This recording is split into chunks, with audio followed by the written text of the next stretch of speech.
All right, welcome to 4 Floor on the 5 Reasons Sports Network, an extension of 5 on the Floor. I think I need one of these today. This is the IPA. Got a few of these in the fridge. Support Miami Craft Beer, our friends over at Biscayne Bay Brewing, the official beer of the 5 Reasons Sports Network, and also of the Miami Marlins, and soon to be of another team you're familiar with. There'll be another announcement on that soon. We're going to be doing some watch parties down at their new brew house. It's like literally 5-minute walk from the arena. So once COVID lifts, hopefully, we'll see. Then we'll be able to do some stuff where we can do some pregame, some postgames, all kinds of cool stuff over at Biscayne Bay Brewing. Make sure you ask for it at your local restaurant or at your local Publix. Also, this episode is sponsored by our friend Lynette. You can follow her here because she comments often on our streams. InsuranceByLynette.com. There's the phone number, 954-581-8800, 954-581-8800. Again, the website is InsuranceByLynette.com. They have all kinds of different insurance there, but one thing we certainly can tell you, life insurance, condo insurance, homeowner insurance, etc., free notary services, but the one thing we can certainly tell you is that if you have a bad driving record, Lynette will help you, okay? I know a lot of you out there do. How could you not in South Florida? So make sure you call 954-581-8800. All right, let's get to it. Now, there's a lot of content we've put out today already, so I want to go through it, and we're going to go to Greg. I don't want this to turn into just a Kyle Lowry episode because there's a game tonight, and we focus on pretty much everything but the game. If you want more on Lowry, we did a podcast 5 on the Floor last night where we touched on a lot of this first. National guys have since around the country kind of been confirming our reports without mentioning our reports, which is pretty typical. But we did an episode about Adebayo and Jimmy and how they're sort of shuffling this team around them, that they have certainty from those two guys that they're comfortable with a lot of what the Heat are doing, and that everything is going to be about, the near term and the long term for Jimmy and for Bam. Also, Alex and I just recorded an episode with Steve Jones Jr. You can find him on the Dunker Spot Pod with Nikias. It's a really good episode where he kind of gets into the fits for guys like Lowry, Oladipo, Aldridge, etc. That is just up on the feed. Also, I did a video here earlier today about the Kyle Lowry situation. Also, Brady has an article on the website, 5reasonsports.com, about how Lowry and Oladipo would fit. Those are two separate articles. So make sure you check out all of that stuff. Of course, the other guys here have their own content. We're going to get to that here in a second. I'm Ethan. Got Greg next to me, Ricky next to him. Jonathan, good, bad, and the ugly underneath him. More good than bad or ugly. Then we'll go to, and then we got Brady, of course, Brady's breakdowns and the stuff on the site. All right, let's get to it right now, Greg. There's another report, and of course, this leads to, you guys are just making bleep up, even though, again, the whole country has pretty much confirmed our reporting over the past week. But the latest is that Michael Grange in Toronto has reported that the Raptors are not really good with just Duncan Robinson. We know Precious is involved. We reported that earlier today. But they're not good with just Duncan Robinson, that they want Tyler Hero. We've reported Hero's not in the deal. Again, context on this, I'm going to let you provide it. But one thing to understand is there's a ton of posturing that's going on right now directly from the teams, a lot of smoke. We stand by our reporting that Tyler Hero is not currently a part of this deal with the Raptors, and we don't believe it's a deal breaker. Correct, Greg? Correct. I don't think Hero is involved at all.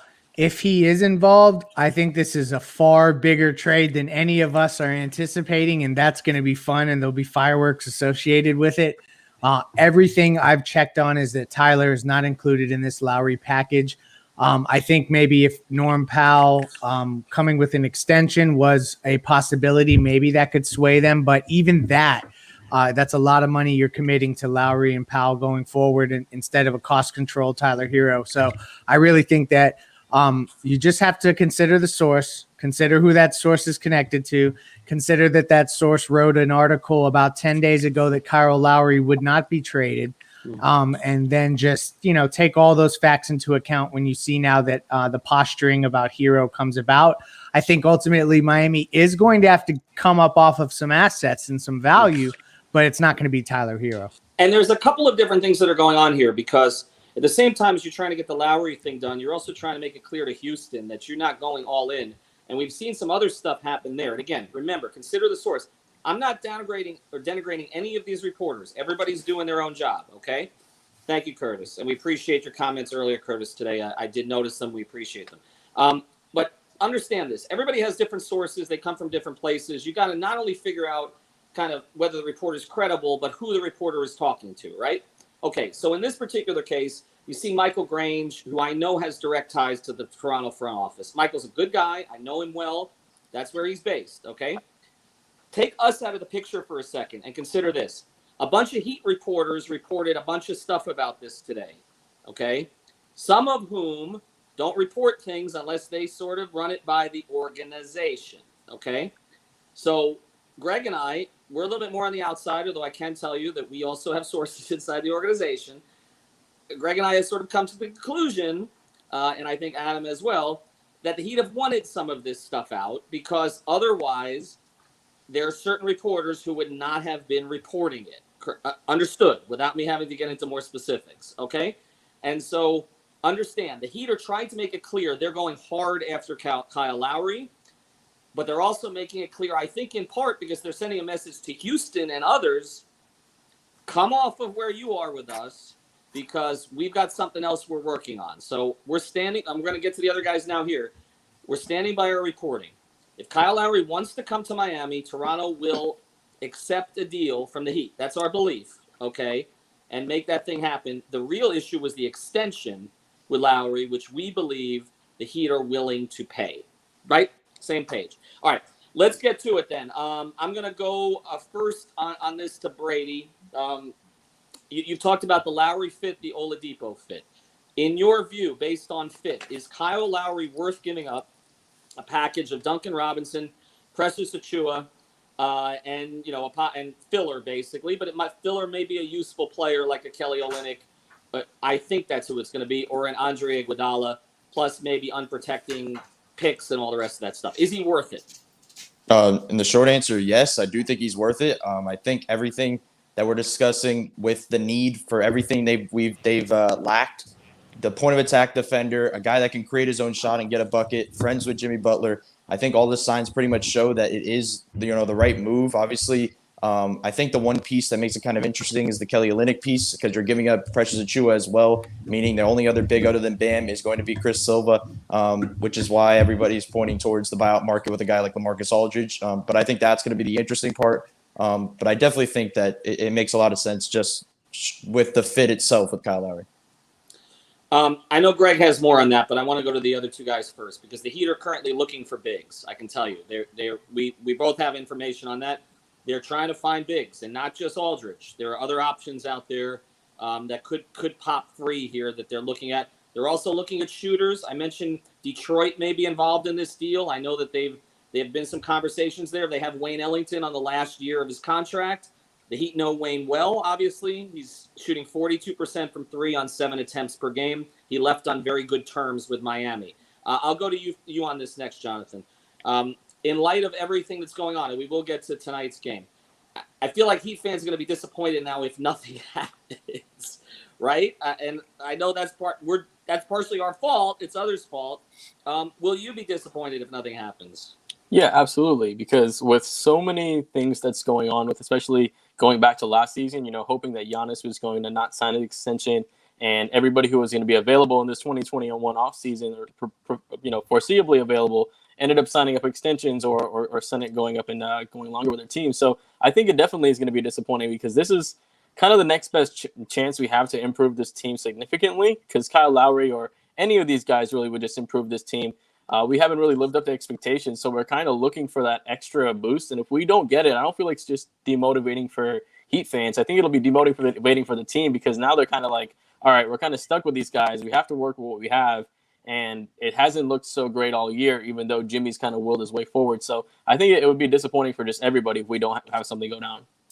Ricky, as with you, I'm always going to go back to historical perspective on some of this stuff. And I mentioned this today. Thank you, Brian. Appreciate it.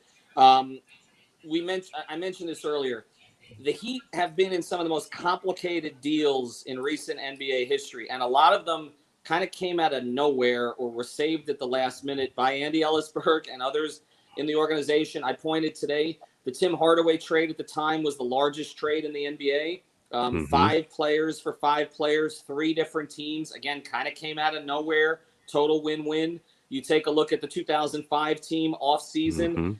They decide to move on from Eddie Jones. They bring in Walker and Posey and all these guys on different deals. I hated that trade. I wrote a big column in the Sentinel that it I wasn't remember gonna work. that. Pat threw it in my face for the next 3 years. They won a championship. But again, complicated deals. 2000, they go after McGrady and Hill.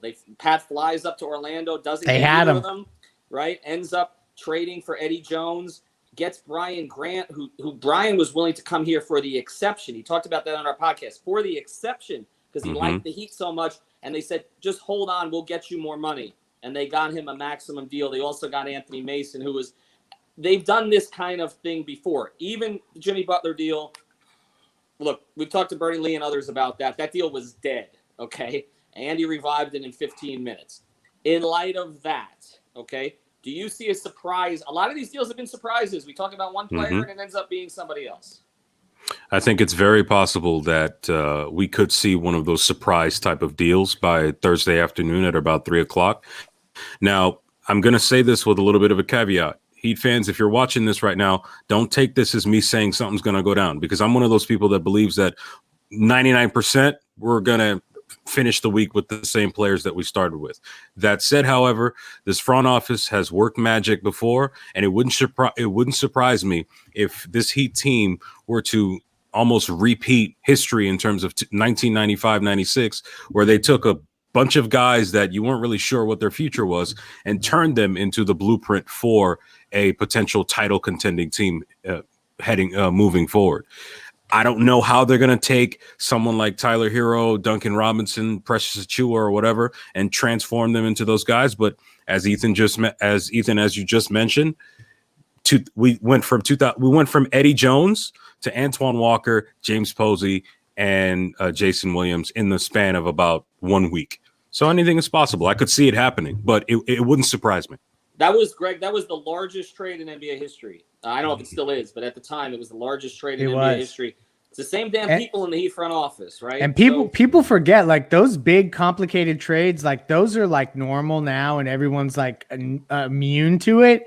That didn't happen like that back then often, or like even further back when you talk about the deals for Timmy and Walt Williams with Sacramento and all that they did at the deadline.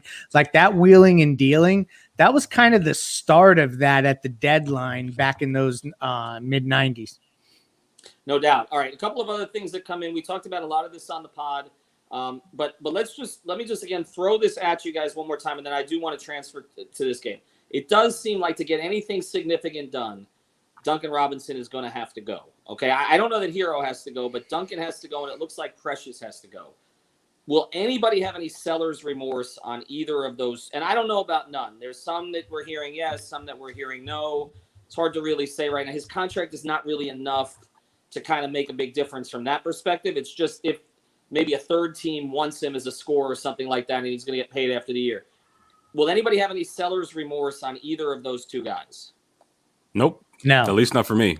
Because when you look at what Precious is right now compared to what he might be projected to be in 2K or whatever, which isn't real life, for those of you that keep insisting that Precious is going to become a 20-20 guy, Precious is an active big who jumps a little bit, but he's also about 6'8". You can find those easily, whether it be in the draft or you can find a hungry guy in the G League, which is what half this team is made up of anyways. Duncan Robinson is a one-dimensional shooter that is practically useless if his shot isn't going down. So, I mean, yeah, it's kind of easy. You give those guys up and you get talent back. That's a deal every good GM trying not to get fired makes 10 out of 10 times. Never mind the nostalgia or the attachment. Greg, you mentioned too that they haven't really paid a one-dimensional shooter before. Wayne Ellington is another guy who comes to mind. They didn't pay him. They got rid of him. Now it's possible they could bring him back. But also, they've gone through this many times in the past when they were going to have to pay somebody, and they moved off the guy. Ike Austin is an example. Remember? Ike had an incredible year as Zoe's backup, even playing with him. And then this is before Brady's time, but they moved. Ike had a great year. He was the most improved candidate. And then he was one of those guys they mined. They moved him for Brent Barry. It didn't work out, but the point is they moved off the player a little bit early. I think Heat fans are scarred by what happened in 16 and 17 where for Yeah. the first time in Pat Riley's career, he didn't move off of players. He re-signed Dion. He re-signed JJ. They re-signed Hassan and Tyler, which was mostly Mickey, but they didn't want to lose the assets. And so they kept them and paid them when they shouldn't have, as it turns out. But the nature of this organization, Greg, and then we'll go back to tonight's game with Brady and John, is to move off of guys if they don't feel that they're worth it. And I am getting the sense, that if Duncan can't close, there are some inside the front office who don't believe he's worth that money. Maybe the coaching staff does, but inside the front office. And in Tyler's case, I don't think they're convinced. That question we asked yesterday on the pod, can he be your third best player on a contender now and he can be your second best player in the future? I don't think they're convinced. Yeah, no. So you bring up a bunch of good stuff there. Recently, they haven't been good at selling high. So this is something that, like, I think when you look at the last, like, let's say just even decade, it hasn't been a strong suit for the front office. So that's like the recency that fans are attached to. When you go back further, that Ike Austin thing, when Brent Barry flopped and then left, Pat didn't like really try to cash in an asset after that for quite some time. It took a while before he made another transaction that was even remotely similar. He still might not have. You look at all the point guards during the late 90s. Oh, yeah, he would cycle through them every year. On the 4 teams, remember? Yeah. Yeah, well, I mean, it was Murdoch and Terry Porter. Yep, just cycling through them. John Crotty. Shout out to John Crotty, who was on our show. Anthony Carter. Yep. But lately, and I think that this is tied to an extenuating circumstance, and Ethan will know much about this. He felt a need to overcompensate based off of the relationship with Dwayne, and it finally, the magnitude of Dwayne's impact around the league. Players look up to Dwayne like people don't understand. They didn't grow up watching Jordan. They don't look up to Jordan like that. Like Jordan is like a figurehead, like almost like the Godhead, like that they'll never come in contact with. Dwayne is live in the flesh. And so that's their guy. And when that was sour, it was not good for the Heat org. So, that was a big piece in Riley overcorrecting and paying all those guys in 2016 and 17. He got over sentimental, and because it wasn't just Dwayne. As I said before, everybody from the Big Three team left unhappy.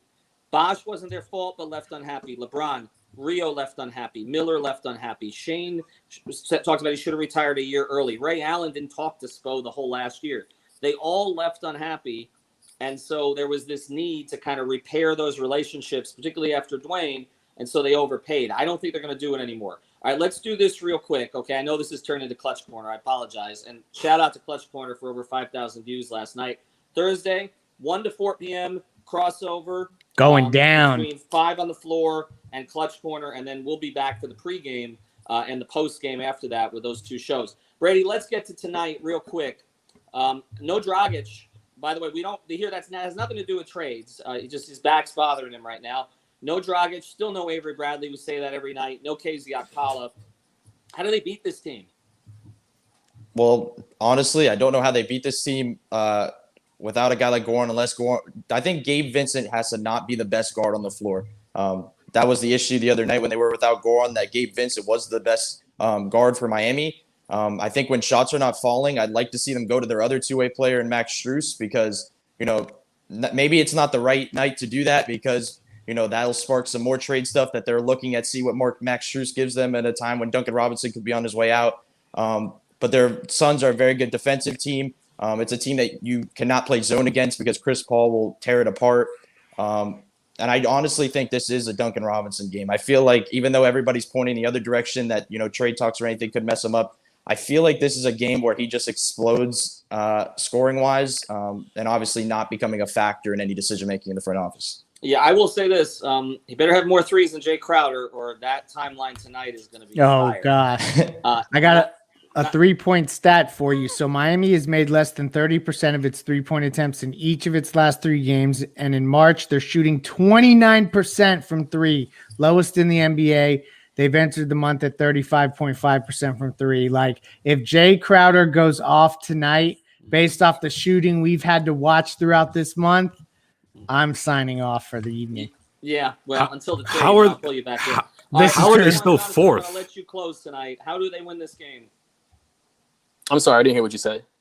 Well, because there may not be an answer to it. How do they win this game tonight? I think partly what Brady said, we can't play zone, right? We can't trap because a lot of times we like to trap because Phoenix average, I think, top 3 in assists in the league. So they're a really good team at moving the ball. They have good defense as well. So we're gonna have to focus on trying to move our ball ourselves. Sometimes we try to do too much to get Duncan that one shot, and if he doesn't take that shot, then we kind of lose that whole shot clock and we waste the possession and go down to Jimmy. So I want to see him move the ball a lot more early. I want to see a little more action early in the shot clock. And I think we're gonna have to hit some threes. If we have another game where we shoot as poorly as we've been shooting, there's just absolutely no way we win this game. So we have to hit our threes today and stay sound defensively. Yeah, Steph Crowder, Jay Allen. We'll see if he's Jay Allen tonight. All right. Thanks to Ricky. Thanks to Greg. We'll be back after the game. Thanks to Brady. Check out the articles. Thanks to Jonathan, of course, and I'm Ethan. So we'll just be pumping out content here. Again, we're just going to stick with our reporting. Things change. But we're pretty comfortable with a lot of the things that we're hearing. I think Adam, Greg, and I, we all have different sources. We seem to all be coming to the same place here. So we'll see how it plays out. Have a good night. Again, Insurance by Lynette. Look, I'm not going to press conferences. get in here and just crush the officials. I think everybody needs a little bit of grace right now, everything that's going on. It is challenging, obviously, with masks and hearing everybody. I called the timeout. You probably can see it and hear it, but also I think more importantly, it's. Hey, Coach, we'll get started with Tim Reynolds. Hey, Eric, good to see you. See you, Tim. The team just announced to season ticket holders that there's going to be a couple of vaccinated fans only sections coming up, I guess, starting next week. Were you aware of that? And I guess how good of a sign that little by little, it seems like steps are getting taken to some sort of normalcy again. I actually wasn't aware of that, but you already have been getting a sense that things are starting to change and go in a much more positive direction. Just even the environment in our building. I remember those first couple of games that we had at the beginning of the year, where there literally was nobody here. That was an eerie experience. Playing a highly competitive regular season NBA basketball game with no environment. That was much different than the bubble. And then, now, just having the fans that we do have in here, it feels like it's a full house, by comparison. Things are moving. All of us can't wait until we get, our building full again, and same thing for other arenas. And I wanted to ask you about KZ as well. Obviously protocols. Do you know yet how that role gets filled in the short term, I guess? Yeah, in the short term, we have, Trevor, Andre, Mo, but we also have Precious and Silva. I feel very comfortable playing either one of those guys. Based on, who we're playing. That's where we are right now, with those guys as young players. And they're doing a great deal of work and preparation, behind the scenes just to make sure they're ready, for those minutes. So we have enough depth, to handle that. Thanks, Bo. Next, we have Jason Jackson. Coach, a couple questions about Chris Paul. First of all, how his leadership seemingly fits perfectly with what the Suns have been doing. What do you notice?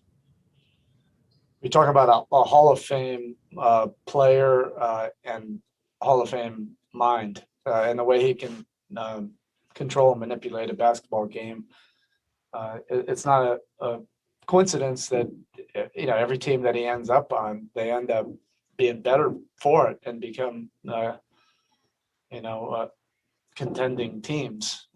That's because there's not a lot of mistakes on the floor when he's running the show and gets people involved. He plays at an extremely high efficiency level. I think he's like the perfect fit next to a young star, Booker. And I don't see it at all as a surprise why they've been able to take this next step. Also considering what they were able to do, in the bubble. They're extremely well coached. They have great young talent, and with CP there, and I think Jay, gives another great veteran player with leadership qualities and experience, and knows how to win, knows how to be on winning teams. And I think there's a reason why they are where they are in the standings. You know better than most all the things that have to line up to get to the finals and win a championship. But is it still hard to believe he hasn't had a chance to play in the finals with all the winning he's done? It does show you, how difficult it is. And a lot of things have to go your way. I always talk about it with Andre. I thought that Houston series, before CP got hurt, I really thought that they were going to come out of the West. And obviously that story was written differently, being down 3-2 for Golden State. But he always puts his team in a position, at least, that they're in that discussion. And you can't understate that. Next, we have Mark Medina with USA Today. Ira, good to see you. I got a random question here about fans. I was trying to ask different teams. Of all your years coaching, do you have a favorite, most memorable moment with the fans, whether it was an interaction or atmosphere of a specific game? And if so, what was that moment?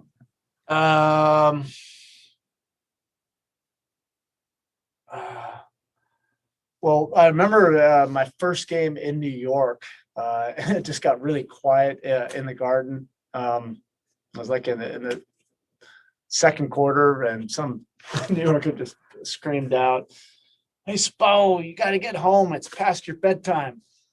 And I just looked down, and all my players and staff were just kind of laughing at me. And I was young at the time anyway, and I probably looked younger, so I thought that was pretty funny.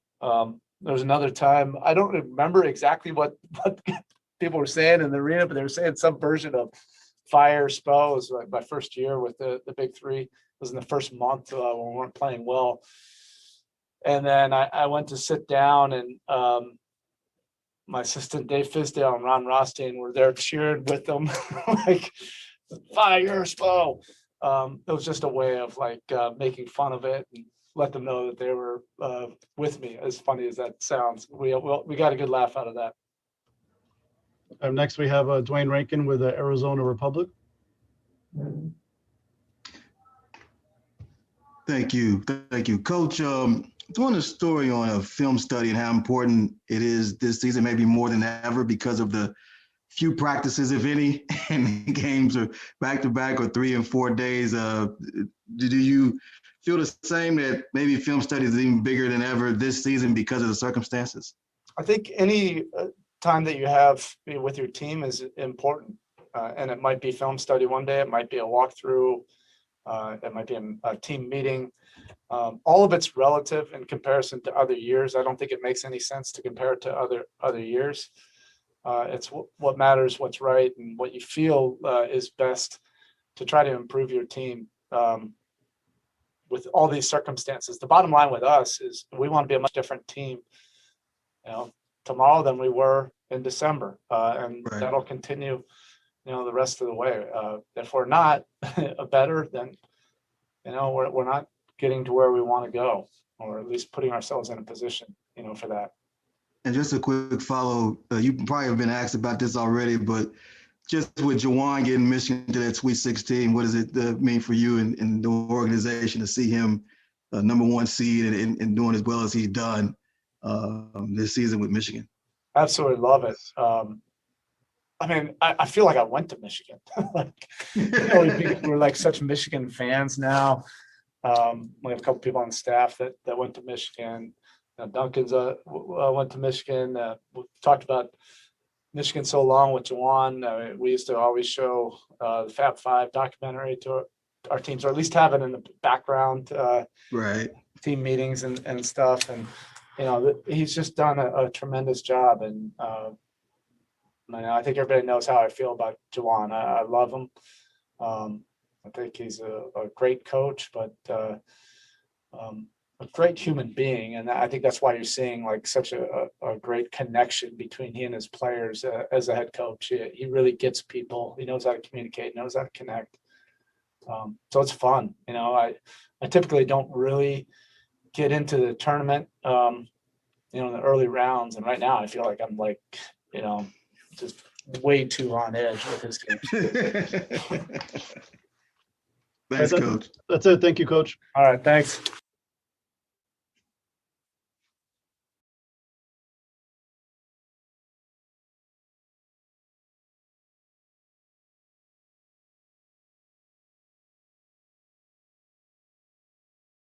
Hey, Trevor. Good to see you. A few days ago when we spoke with you for the first time, you said you didn't know what it was going to feel like out there for the first time in a year. What has it been like, the first two games? How have you felt physically and just rhythm-wise? I felt fine. The rhythm is a little bit off. That comes from not practicing, getting enough practicing time. But I feel like the more time I watch, the more film I watch, the more comfortable I'm getting, the more I'm understanding what to do. And I had one more. Obviously, he has another veteran on this team that plays a similar role as you and Andre. Have you, since you've arrived here, have you tried to pick his brain a little bit just about, little nuanced things about, just playing that role next to Bam and just pick up on things a little faster? Well, I think everybody has been important as far as catching me up to speed. Andre is definitely somebody who I've been asking, a lot of questions as far as about how everything goes here. And he's definitely kept me updated on things that work, things that haven't worked for him. And I just try to implement into what I'm doing. Thanks, Trevor. Next, we have Ira Winterman with the Sun Sentinel.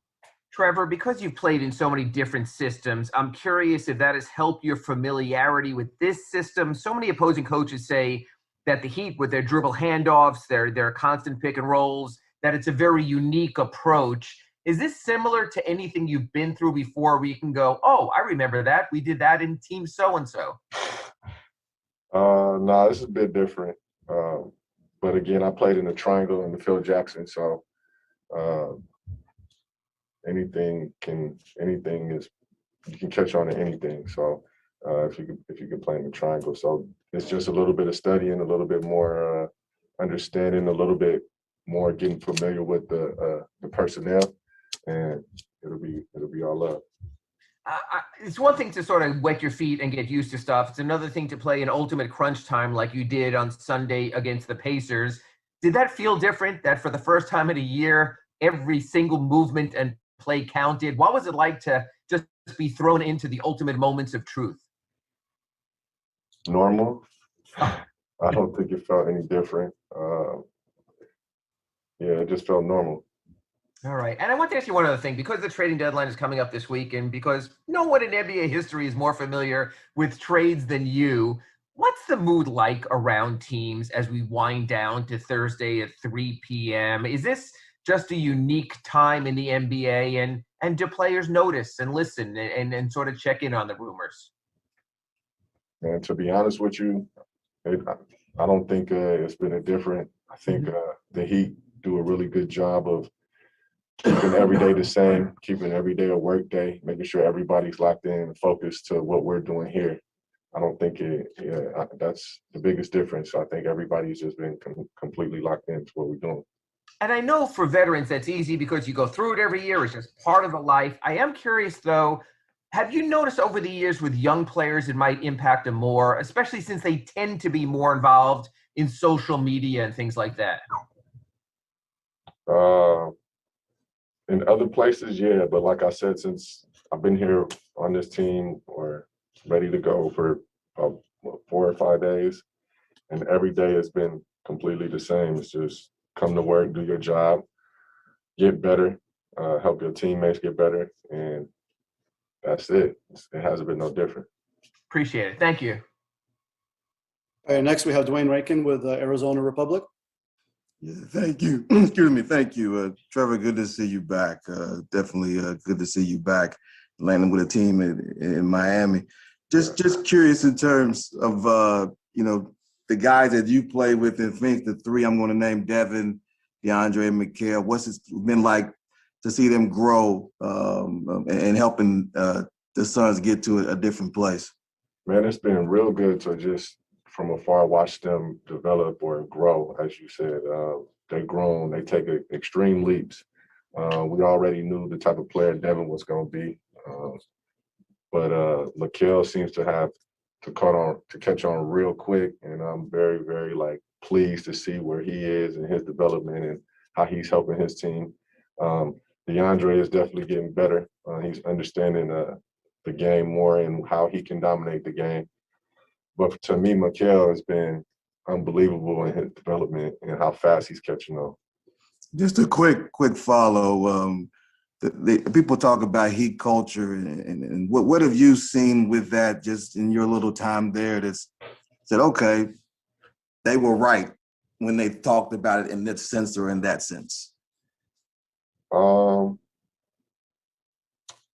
just feel like they just make sure that you are here to work and you're here to do your job.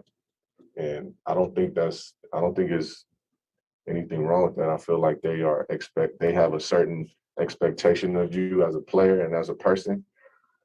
And, if you have a hard time living up to expectations of, who you are as a player and a person, then, that's on you. But I'm here to work. I'm here to get better. I'm here to try to help this team win. Thanks, Trevor. Really appreciate it. Next, we have Christos Satas with STNA Greece. Hello, Trevor. Hope you're doing well. I would like to ask you, how could you evaluate your first two games with the Miami Heat, about your shape, about your presence on the court, and what is the most impressive part of the Miami Heat for you about all those days? I think as far as my shape is concerned, obviously I wouldn't be in NBA game shape, but I'm as close to game shape as I could be, as far as preparing without playing, but against majority NBA talent. Rhythm is a little bit off. It's again because it's a brand new system. I'm learning brand new players, or not brand new players, but I'm the newcomer into a situation where things have already been going and moving. So it takes a little bit of time to catch up to the Heat culture or the way they do things here. I don't think it's any different from what my expectations were. I haven't had any issues. I just come in and do my job, work, and that's it. I mean, I'm expected to be a professional. So that's what I try to be. Thank you very much. All right, Trevor, that's it. Thank you.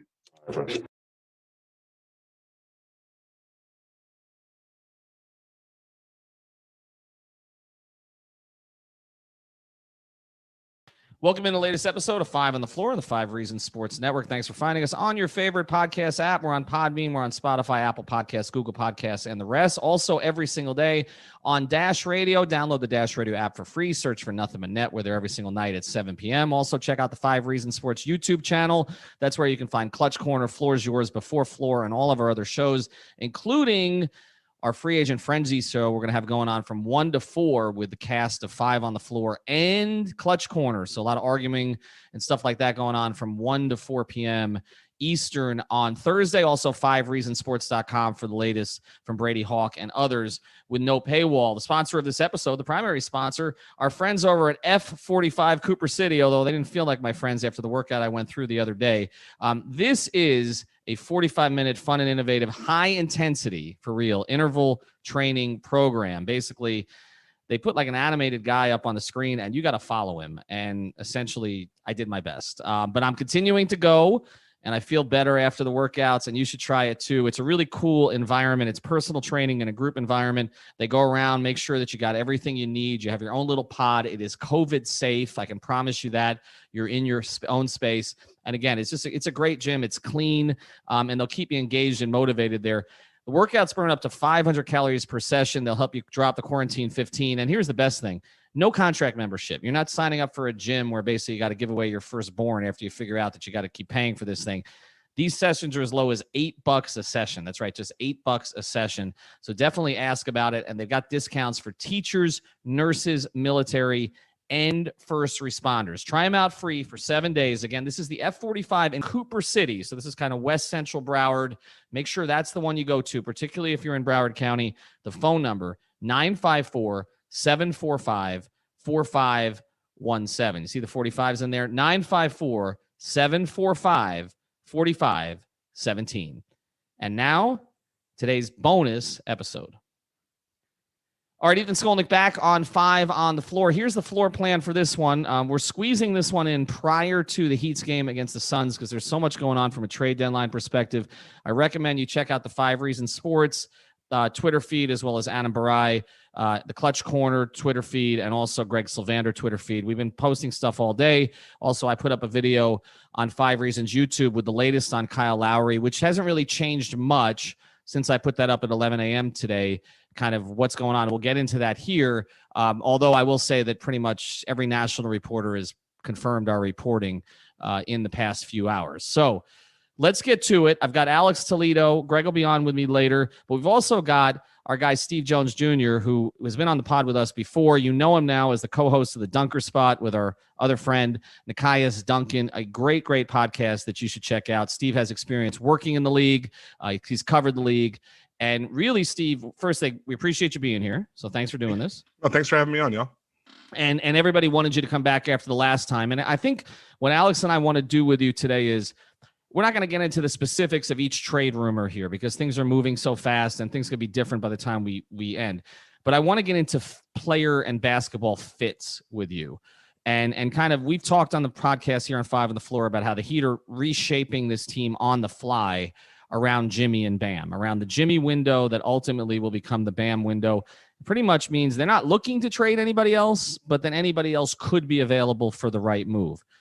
The talk today is about Kyle Lowry. The latest that we've reported is that Tyler Hero is not in the current deal for Kyle Lowry that would be sort of directly with Toronto or another team, but that Duncan Robinson and Precious Achiuwa are players that would interest Toronto and could be available. In fact, I know that Precious is, and our belief is that Duncan at this moment is a part of this deal. What is the Kyle Lowry basketball fit in your view with Jimmy and Bam? He works really well as a third piece with those two, just because of the multiple things that he can do. Obviously, playmaking, you can run him in pick and roll with Bam as a roller. That's something that can be a little bit more of a weapon and cause defenses to see him as more of a threat. You can run him off handoffs, so you can stick with a lot of the things that you run. He can be a secondary attacker when he spaces the floor. If Jimmy or Bam kicks to him, he can either hit the shot or drive that closeout and create another play. So the fit is absolutely there. And then he fits in defensively. Ball pressure, good help defender. Obviously, age is age, but he's someone who can run right into the schemes and help you on both ends of the floor. So I think Lowry is a guy who complements those two in a sense. You wonder how much he elevates the team, but he definitely does bring a presence to them on both ends. Steve, by the way, I'm a big fan of the way you egg on Nikias in the show, the surprise puns. So just wanted to give you shout outs to there. I think it's a good job what you're doing over there with that part. But also wanted to, to jump on to what you're talking about with Lowry and the fit that he is with Jimmy and Bam. Because I mentioned this on the last show too, what you just mentioned with the pick and roll part, right? Like they love to go to that with Goran, and he's obviously starting to decline a little bit. And they don't really go to it as much with Jimmy, because you could just kind of pack the paint. And I don't know, Lowry kind of turns them into a pick and roll team again. You got Lowry as a guy who can, when teams drop back, who can shoot off the dribble, which really Goran can do that, but not at a consistent enough basis. And he also gives you the defensive part. The problem with him, as everybody knows, is he's 34, 35, whatever it is. He's on the older side a bit.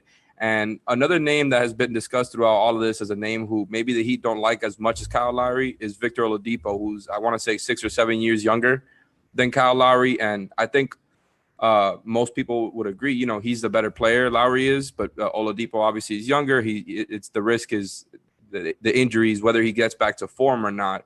if you think he can be had at a lower price, is that a move that you consider going for, or do you think the gap in skill is so big that you just stick with the Lowry thing? If you can get Lowry, go ahead and get Lowry. But if you are able to get Oladipo, if the cost is a little bit less, he still helps your team. When we're talking about the Heat, we're looking for someone who can put pressure as a ball handler. Goran has been really, really good, but teams are still in a drop against him and letting him take that space in the paint. Jimmy Butler is good, but they're either going to switch versus Bam or they're going to let him pull up and shoot. Tyler Hero isn't quite there yet. Teams are going to be in a drop. His reads are there every now and then, but you need someone else who can take those pull-up shots and put the pressure on teams. And hopefully you get someone who can bring the big up. And now you have more reads, create more gravity. Because really the big gravity getter is Duncan Robinson running around. And teams. Do you think Vic can bring the big up? He's going to have to make a lot of shots. So you're going to have to take the pull-ups. So he's going to have to make the pull-ups against the drop, either the pull-up three or the pull-up mid-range. But I think it's something that he can bring to the table. So if you're looking to upgrade the scoring, the perimeter ability, someone you can really put the ball in their hands, that's going to be the plus there. You mentioned Duncan Robinson, and I think there's been a debate among Heat fans about who has more value to the team now and in the future. I think in the future, there's general consensus that Tyler Hero and his upside, his age, he's 5 years younger than Duncan, that there's more upside there, that there is potential for Tyler to possibly develop into your third best player. I posed the question yesterday, do you think he can ultimately be their second best player? Because as Jimmy ages, then you're talking about who you're pairing with Bam. But for right now, if you take Tyler Hero out of this mix or you take Duncan Robinson out of this mix, which hurts the Heat more right now? I'm not talking about 2 years from now, 3 years from now, but with what Duncan offers them and what Tyler, we saw in the postseason last year, and has offered them so far this season, which is he's flatlined a bit and dropped with the shooting percentage. Who offers them more right now? Right this second, Duncan Robinson offers them more, and that feels blasphemous to say, but he's kind of the straw that stirs the drink offensively. They need his movement, they need his flow, they need to be able to use him as a bridge offensively. And last year they were able to use him to create gravity, where a big would come up when he flies off the screen. Now there's two on the ball, he hits Bam rolling. Teams aren't giving him that this year. That's how Sabonis got dunked on, though. Right? Yeah. But they're trying not to give that up. He creates that kind of pressure that Tyler Hero, while quote unquote more talented, maybe has more skill, can do more off the bounce, doesn't necessarily put that same pressure on teams. So for me, it would be Duncan. Now that's the interesting part with Duncan. Have you maxed that out? Can you replace that? If you upgrade the playmaking, can you now find a shooter to replace that? Because I have hesitated on Miami's moves, because you lose Duncan Robinson, you might upgrade talent-wise, but you're losing a really, really big piece of what they're trying to do in the half court, and that's not going to be easy to replace. At the same time, you have the push and pull with teams saying, hey, that's fine. You run off screens and just shoot a shot or put it on the floor. We'll live with it. So how do you maximize his talent without hurting yourself long-term? That's kind of where I'm at right now. Well, and the other thing about it too is that they're not playing Duncan down the stretch of games, and I think ultimately the decision. I mean, there's the two other factors here. One is he going to be a closer for them, and it doesn't appear that he is right now. And two, are you willing to pay him $18 to $20 million? So I'll throw that at you, because that's hanging over their decisions with Duncan and with Nunn. In your view, is a shooter like Duncan Robinson worth high teens per season on a long-term contract? Or could you plug it with a bought-out JJ Redick this year? Maybe it's Wayne Ellington coming back to Miami, as he finishes up his contract. Can you find shooters that are good enough that it's not worth paying Duncan Robinson, $17, $18 million a year long-term? Well, shooters are always going to find the bag. I think we've found that out here recently. But I would say it's probably more worth it if you can upgrade and move on from Duncan and replace that with those kind of veteran shooters, that may be the big picture move as far as upgrading the team. So you could, if you can get JJ or Wayne on a buyout, and now you've traded Duncan to get an Oladipo or a Lowry, you find yourself in a somewhat similar position. You've still got multiple forwards who can guard. You still have shooters. Now you have an upgraded playmaker where you can kind of recreate what you're doing with a little bit more punch, I would say. So it may be worth it to make that upgrade in the short term and the long term. So, Steve, another part of this, like we're over here talking about Duncan and Tyler, and I agree with you. Duncan is definitely the more impactful player right now. I also agree that Tyler is more skilled. I don't even think that's a question. And as far as, I don't really like to talk about guys as far as assets, but that becomes a thing during trade talks. Of course, like the one argument to make for keeping Tyler, I guess, is, besides the fact that he's a lot younger than Duncan, is how much more skilled he is at that age, the fact that he is that young and he is going to be under, as a cost controlled guy for the team as opposed to Duncan. And, the same goes for Kendrick Nunn, who were both lined up to get paid this summer. And it seems like the Heat are really thinking about moving on from these guys. And my whole thing with adding another playmaker in the backcourt, as well as, of course, the obvious spot at the 4 that they've been trying to fill that they patched up with Ariza there, is once you get in that extra playmaker who can also ideally guard other guards, that will make it easier on guys like Duncan, so I wouldn't have to rely on that dribble handoff action so damn often. And that's been my thing with them. It just feels like they haven't had that in and out balance. And in regards to that, it seems like they'll be keeping Tyler over Duncan in a move like this.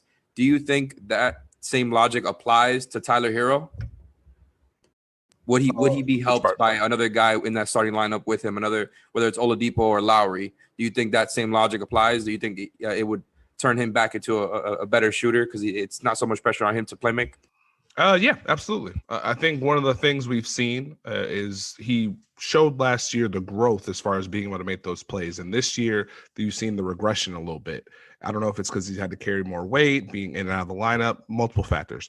But I think having another guy that they can plug in, even if Tyler's coming off the bench, maybe they stagger the minutes, however they do it, that's only going to help him allow himself to be not just a better playmaker, but also not have to face as much strength defensively. If you're playing next to a guy who can make those plays, you're attacking secondary rotations instead of being the guy that creates for everyone else. So I think that would be an interesting dynamic. And I think anything they can do to make it a little bit easier for him will help him out long term, just to get his confidence back going. Because we've seen him make the plays. He's just not making them right now. All right, we're going to talk about the front court here when we come back and get into LaMarcus Aldridge and some other possible targets there. Before we do, though, I want to tell you about another great sponsor of the 5 Reasons Sports Network. He actually hosts a value plays segment with me once a week, so he's going to come on here later this week. That's our friend over at 5reasonsrealtor.com. Reach out to Eric Brown. This is the guy you want to go to if you're trying to sell your house or even buy a house in South Florida. Yes, prices are at record levels, but do you know what your property is worth? It's probably worth more than you realize. If you're interested in finding out how much, again, reach out to Eric at 5reasonsrealtor.com. That's FIVE, reasonsrealtor.com, the official real estate advisor of the 5 Reasons Sports Network. Eric is a real estate professional with several years of experience representing clients from all walks of life. He's got a Wharton School business education. He will work the numbers for you, identify your property value, negotiate on your behalf, just like we've got going on here with trades, and provide an unmatched level of service. Plus, he knows a little bit about Heat basketball, and he's probably going to be challenging me on some things later this week. So reach out at 305-967-9089. That's 305-967-9089 or at 5reasonsrealtor.com. Again, Eric Brown, the official real estate advisor of the 5 Reasons Sports Network. All right, let's get back to Steve and Alex here. Now, we're talking about the backcourt, and the shooting has been a huge problem this year. I mean, and before we get into the specifics of the front court, what do you think it is? What's your theory on it, Steve? How does a team go from being so good as a three-point shooting team that they basically got to the finals on the strength of it? They were not a great defensive team last year. They got better in the bubble, but they were not a great defensive team. They were an elite three-point shooting team on high volume. They've been a bad three-point shooting team now for at least 6 weeks. I mean, they don't shoot over 33, 34% in many games. We've seen Duncan drop down from mid-40s to high 30s. We've seen Nunn has gone down a little bit. Olynyk's number has plummeted. Dragic's number is down, and Hero's number is down from 39 to 30%.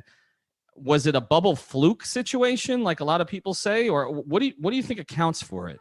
I wouldn't go bubble fluke. I think that's too strong for my taste, but I guess I got a weak stomach. What I would say is it's an interesting part with Miami in that earlier in the year, I was a little bit more concerned because they were struggling to generate the quality looks.